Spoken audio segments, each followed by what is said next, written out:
Howdy y'all, Amber here and welcome back to Security Stud Snook. Today we will be coloring out of Gothic Cuties by Meiyu, and I got a kind of a bit of an exciting thing planned. So I've been watching around on YouTube and stuff how like some people do like pastels versus colors, or like red versus blue, or warm versus cool. And I decided that I want to put my own little twist on this, and I decided that I am gonna go monotone in grays, and then the other one in this book I'm gonna flip into color. So that will be the two videos this week, this one all in grays, the other one in colors, and I'm really actually quite curious to see how it turns out. As of for today, I am just gonna color her. I will color the background off camera and I will post it onto my Instagram. So let's get started. And I will be using my Soho Studio sketch markers. This is my grayscale collection to get this started. So how is everyone doing? Well, I hope everybody's having a great week. So this week it's been a little crazy for me. So my birthday was last week. Today's the 14th. My birthday was on the 12th, and these will be posted for next week's video, so don't get confused about that. So again, today's the 14th. My birthday was on the 12th, and these videos will actually be posted next week because I record them a week in advance. Anywho, so it's been kind of crazy. So I had my birthday, turned 33, and I'm actually not too upset about that. I don't feel old or anything by any means. But the reason I'm telling you is because my voice might sound like it's having a little bit of a hard time. That is because it's not really my voice that's having a hard time. It's because I went and for my birthday I got my labrae pierced, and so I'm having to learn how to kind of talk without biting onto the ball that's on the inside of my mouth. So I am learning how to cope with that. Fortunately though, so the first barbell that they put into my mouth when I got my labrae piercing was just a little stud, but it had a flat back on it. And I'm like, okay. Well, and then, as all things do, my mouth started to swell. With my mouth swelling, the back of my piercing started to sink into my lip. So the hole in my mouth is bigger than the hole on the outside of my mouth.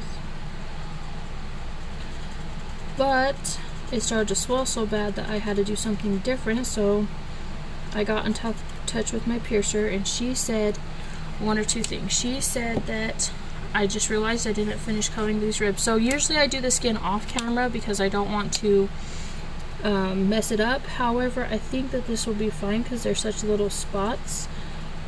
I always do my skins off camera because I don't want lines to be created in them. And I find that sometimes I get talking when I'm doing skin, and that I'm not paying attention as well as I should, and so therefore my skin then gets lines in it. I hate when my skin has lines in it, so that's why I choose to do it off of camera. But I did forget this little teeny portion. Anyways, aside from that, back to what I was saying. So then I got in touch with my piercer, and she told me I had one or two options. One, I would have to gauge up from a 16 gauge to a 14 gauge in my labrae piercing to reduce some of the pressure and swelling. She said it would hurt to gauge up, but it would release some of the pressure and swellingness from a barbell, because the problem was that my lip was swelling up so bad, well, maybe it's not because my lip swells, but usually I have to wear earrings that are like hoops or ones that look like the fake plugs, so that the back of the earring doesn't sink into like my ear. It was the same with my belly button, it's the same with my lip. So it started to sink in, and so I knew that I had to change it. I didn't necessarily know what to do. What happened is I was cleaning it, and the little teeny tiny itty bitty ball fell off. And these are tiny balls, so they're really, really, really, really, really, really hard to put back on. And then my lip was swelling like incredibly bad, so I'm like, what do I do? So what I did is I took one of my plug earrings. They're fake plugs, they're a 16 gauge earring, but once you screw them together, it looks like you've been like gauging your ears, even though like you haven't. Anyway, so I took one of the backs off of that and put on the front of my ring, so that I could figure out what else I needed to do, because, well, first I lost the ball, and I'm like, crap, what am I going to do, what am I going to do, what am I going to do? And then I got looking into my jewelry box and found that I had the rubber, little clear rubber backs to your earrings that you could get. And so first I put those on, and that did not help at all. In fact, I'm pretty sure, not 100% sure, but I am pretty sure that when I did that, my freaking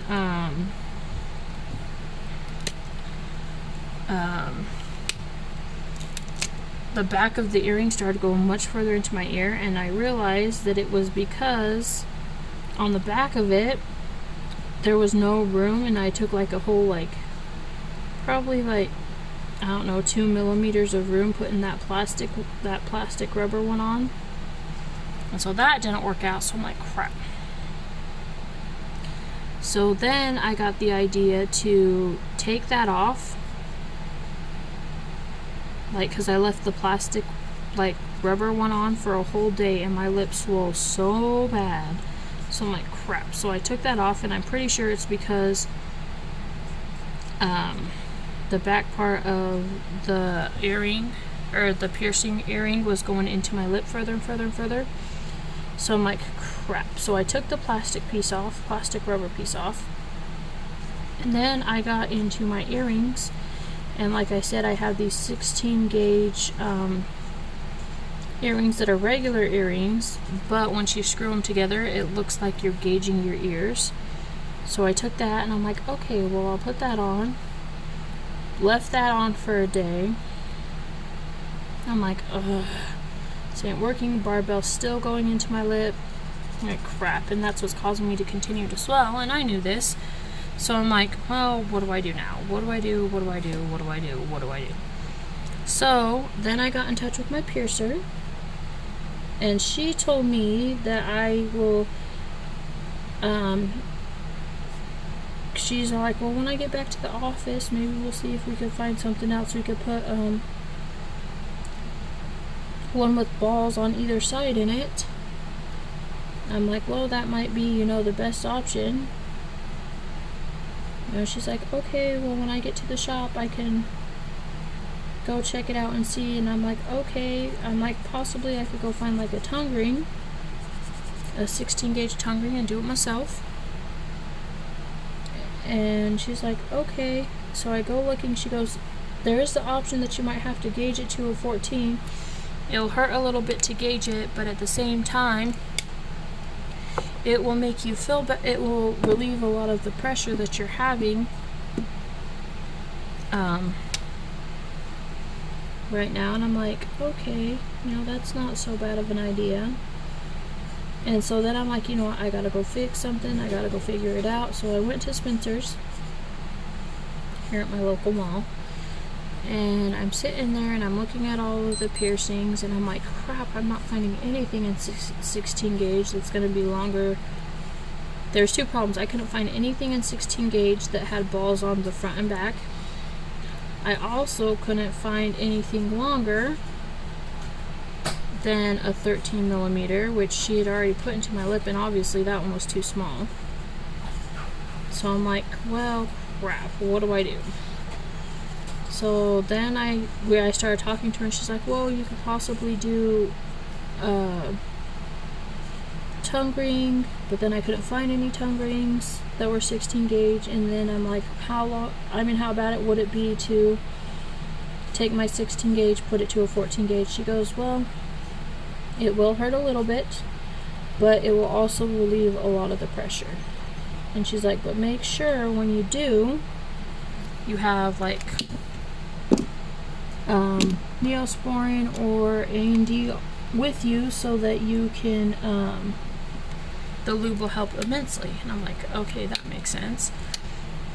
So, but then I looked at a different part at Spencer's, because I found 2 piercing racks, and then I looked at a different part, and then I found a 16 gauge round or semi-round barbell that was half an inch long. So I text the gal and ask her, you know, if maybe this would work, and to which she said that would be a great idea. So I ended up getting that. I came home, put it in my lip. It was a pain in the butt because it also had a tiny little ball on it, but I did get it, so that worked for me. And then today, she needs nose piercing.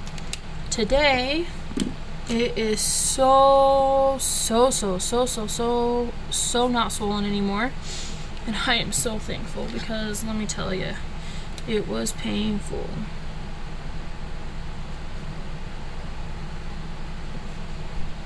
And she's a lip ring like me. Yep. So yeah, I'm like, oh. You know, because I was getting frustrated and stuff, because I wanted this all to work out for me.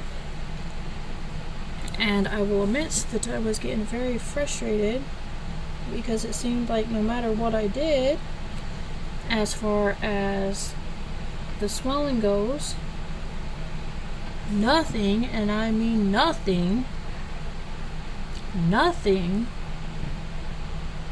seemed to work.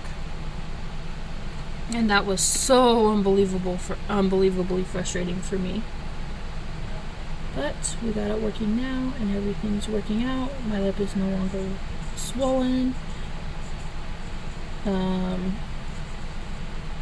keep trying to turn my barbell around, because it's kind of like facing in the down position, but it's not working very well, so I'm just going to keep letting it heal, and then soon I will have the ability to take it out and put a hoop in it like I want, so that it'll look like that. But it has to heal first. So, and thankfully now it's starting to heal. Just trust me, I was worried. I mean, I knew, don't get me wrong, it's not the first piercing I've had. I've pierced my ears, my belly button's has been pierced. And I realize it's going to swell. And I realize that having a flat backing probably was not the best idea for me. But at the same time, I'm like, well, I've never had my ears pierced. I've never had my lip pierced. Maybe it won't do that.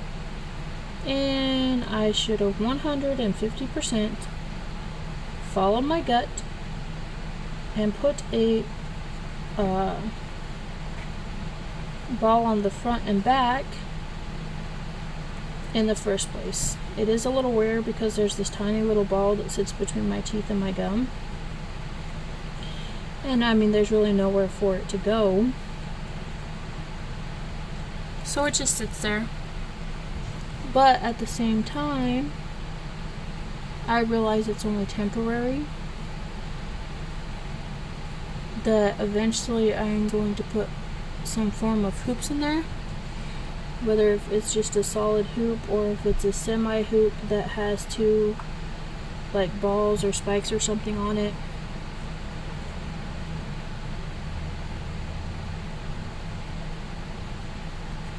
So, and that will be alright.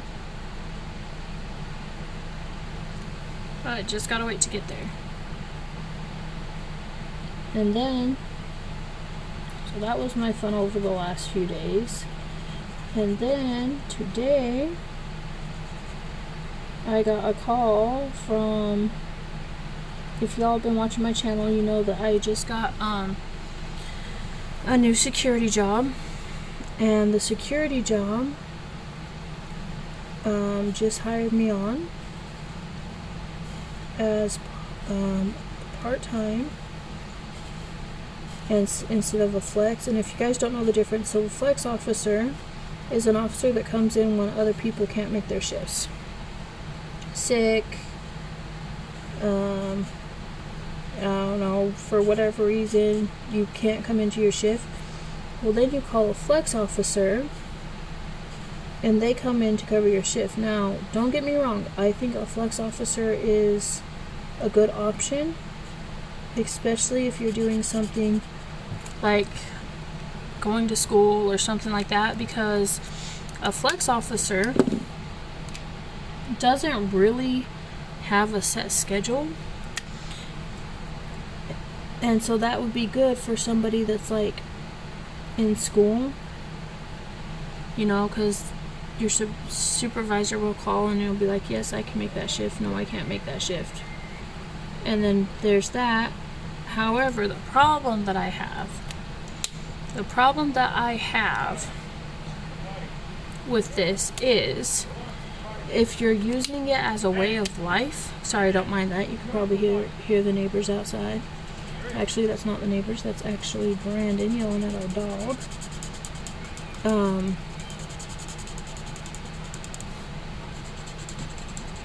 Is there's no solid, it's nothing solid. Now, if you have a family and you're trying to make this your main source of income, then it's not the best for you, because you never are guaranteed hours. So up until I got hired on part-time, I kept my job at Securitas, so I would have solid hours, and then if I worked at HSS, it would essentially be bonus hours. And I like that idea.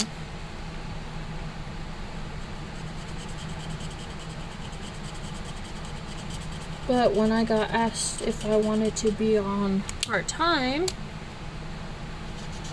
of course I said that I would get rid of my Securitas job so that I could turn all of my attentions to HSS. So I got offered that position, and I was supposed to start work on October 3rd,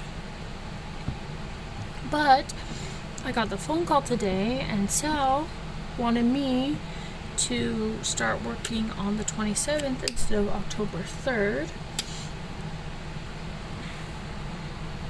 so that what color do I want to do her hair? I kind of want it to be a little bit darker than her skin, but not too dark. I'll use this one gray. So that was that, and I was actually very, very, very happy that I got to start early. You know, because I've just been waiting and essentially waiting until I got the call that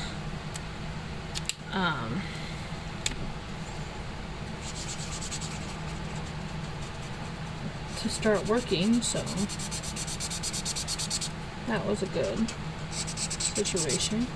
Oh no, you guys, I think this marker might be dead. Alright, so this is warm gray 2. Let me get in one of my other sets.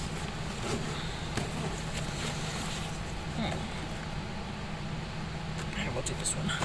So I just got in my Oohoo pastel selection, and I'm going to take this red green 3, and I'm actually going to color this part. because obviously the other marker is dead. So let me just get this down. Sorry about that, guys.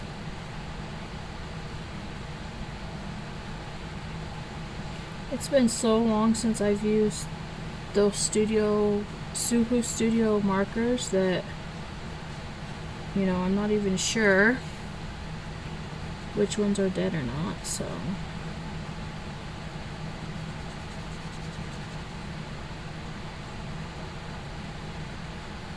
And maybe what I'll do, I just thought about it and I think it'll be fun, is to cut her hair in half and put this as a base layer underneath it and keep the other one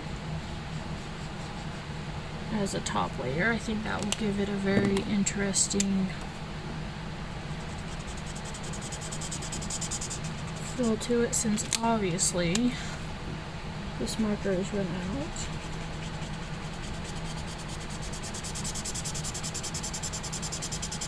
But I think this will give it just a little bit of a slightly different color, and I think that will give dimension to the picture. And I know right now it looks silly, you guys, but I will fix it. So, because I will go over all of this with the red gray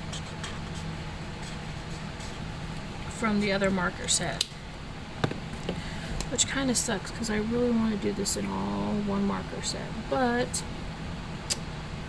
gotta do what you gotta do, I guess. And in this case,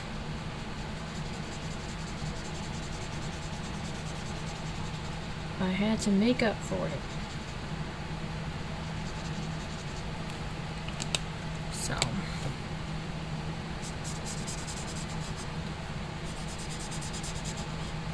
yeah, those Soho Studio markers were my very first set of alcohol markers.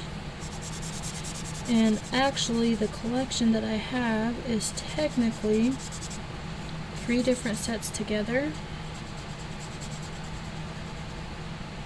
that I decided to make all one set, because I have the gray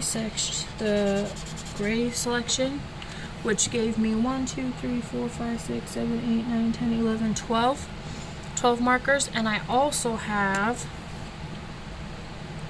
a brights collection and a pastel collection from these guys. So we're gonna just make that part of her hair. I think it's part of the background, but I'm making it part of her hair. So now this is this side, and then I actually think I want to go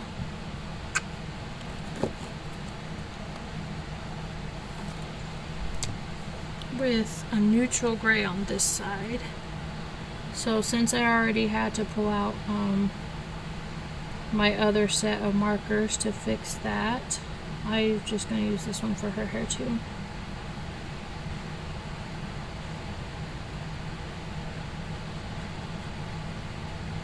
So that way when I show this picture and everything that I colored in so and so month, I could say except for the hair, which are colored in the Ohu pastels, because the original color that I was going to use for the hair in the Sosu collection was dried up. So that will work.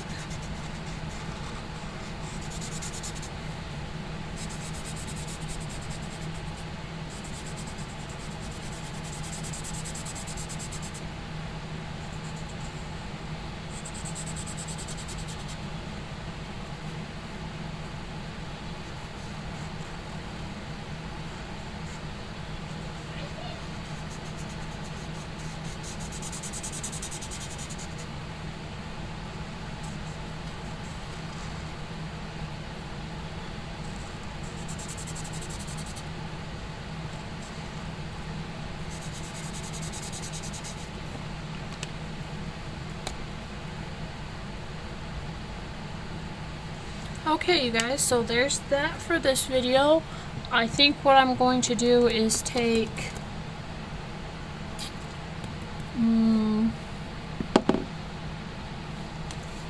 I